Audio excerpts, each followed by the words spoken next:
Hello friends, നമ്മളിന്ന് മംഗലവനം bird sanctuary കാണാനായിട്ട് പോവാണ്. മംഗലവനം ബേർഡ് സാഞ്ചുറി കേരളത്തിലെ ഏറ്റവും ചെറിയ പക്ഷി സങ്കേതമാണ്. കേരള ഹൈക്കോടതിയുടെ ബാക്ക് സൈഡിലുള്ള ഡോക്ടർ സലീം അലി റോഡ് വഴിയാണ് മംഗലവനത്തിലേക്ക് പോകുന്നത്. അപ്പോൾ ഡോക്ടർ സലീം അലി റോഡെന്ന് ആ റോഡിന് പേര് വരാൻ പോലും ചിലപ്പോൾ കാരണം ഈ ബേർഡ് സാഞ്ചുറി ഉള്ളതുകൊണ്ടായിരിക്കും. കൊച്ചിയുടെ ശ്വാസകോശം എന്നറിയപ്പെടുന്ന മംഗലവനം കൊച്ചിയുടെ ഹൃദയഭാഗത്താണ്. ഇത്രയും തിരക്കുള്ള കൊച്ചിയിൽ ഇങ്ങനൊരു സ്ഥലം ഉണ്ടെന്നറിയുന്നത് നമുക്ക് വിശ്വസിക്കാൻ കുറച്ച് ബുദ്ധിമുട്ടാണ്. കാറ് നമുക്ക് ഉള്ളിലേക്ക് പാർക്ക് ചെയ്യാൻ പറ്റില്ല, നമ്മൾ സൈഡിൽ എവിടെയെങ്കിലും ഒതുക്കിയിടണം. അങ്ങനെ നമ്മളിതാ എത്തി. നമ്മളെ വെൽക്കം ചെയ്യാനായിട്ട് ഒരു ബേർഡ് അവിടെ ഇരിപ്പുണ്ട്. 13 വയസ്സിന് മുകളിലുള്ളവർക്ക് 10 രൂപ ടിക്കറ്റ് എടുക്കണം. അങ്ങനെ നമ്മൾ ടിക്കറ്റൊക്കെ എടുത്ത് ഉള്ളിലേക്ക് കയറി.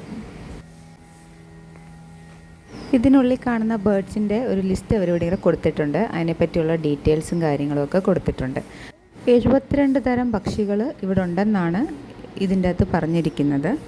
അതുപോലെ തന്നെ ഇത് 2004 ഓഗസ്റ്റിലാണ് സംരക്ഷിത മേഖലയായി പ്രഖ്യാപിച്ചത്. 6.77 ഏക്കറിലാണ് ഈ മംഗലവനം നിൽക്കുന്നത്.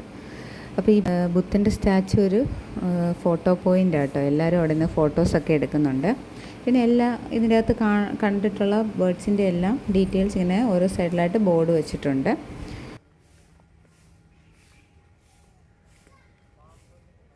പിന്നെ നമ്മുടെ നേരെ മുന്നിലായിട്ട് കാണുന്ന വാച്ച് ടവറിൻ്റെ മുകളിൽ കയറിയാൽ നമുക്ക് ഈ വനം നന്നായിട്ട് കാണാൻ പറ്റും. പക്ഷേ അവരത് പൂട്ടിയിട്ടേക്കുക, മഴ സീസൺ ആയതുകൊണ്ടായിരിക്കും.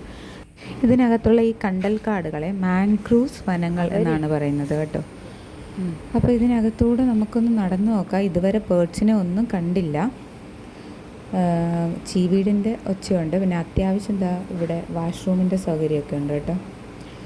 അപ്പം നന്നായിട്ട് കൊതുകുണ്ട്. കുറച്ച് ദൂരം ഒന്ന് നടന്നു നോക്കാം.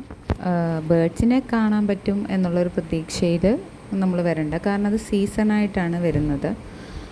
പിന്നെ നമുക്ക് കുറച്ച് നേരം ഇങ്ങനെ ഒരു പച്ചപ്പും ആ ഒരു ഫീലുണ്ടല്ലോ, അതിലൂടെ ഇങ്ങനെ നടക്കാം.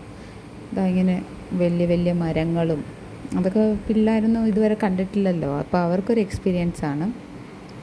പിന്നെ ഇതിൻ്റെ അകത്ത് പ്ലാന്റ്സ് അത് പറയാതിരിക്കാൻ പറ്റില്ല.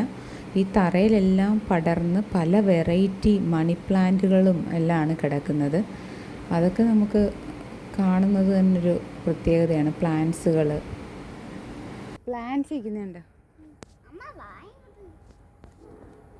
ഈ ഡ്രാഗൺ ടെയിൽ പ്ലാന്റ് കണ്ടോ, മരത്തിലിങ്ങനെ പടർന്ന് കിടക്കുക.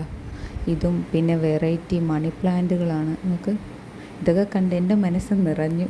ബേർഡ്സിനെ ഒന്നും കണ്ടില്ലെങ്കിലും കുഴപ്പമില്ലാതായി. അപ്പം നമുക്കിനി തിരിച്ചു പോകാം. അപ്പോൾ എന്തായാലും എല്ലാവരും ഒന്ന് വിസിറ്റ് ചെയ്യാൻ പറ്റിയ സ്ഥലമാണ്. പക്ഷേ എപ്പോഴും നമുക്ക് ബേർഡ്സിനെ കാണാൻ പറ്റണം എന്നില്ല. പിന്നെ ഈ പ്ലാന്റ്സൊക്കെ കണ്ട് ഈ ഒരു അറ്റ്മോസ്ഫിയറൊക്കെ ഇഷ്ടപ്പെടുന്നവരൊക്കെ. അപ്പോൾ മറ്റൊരു വീഡിയോയുമായിട്ട് കാണാം.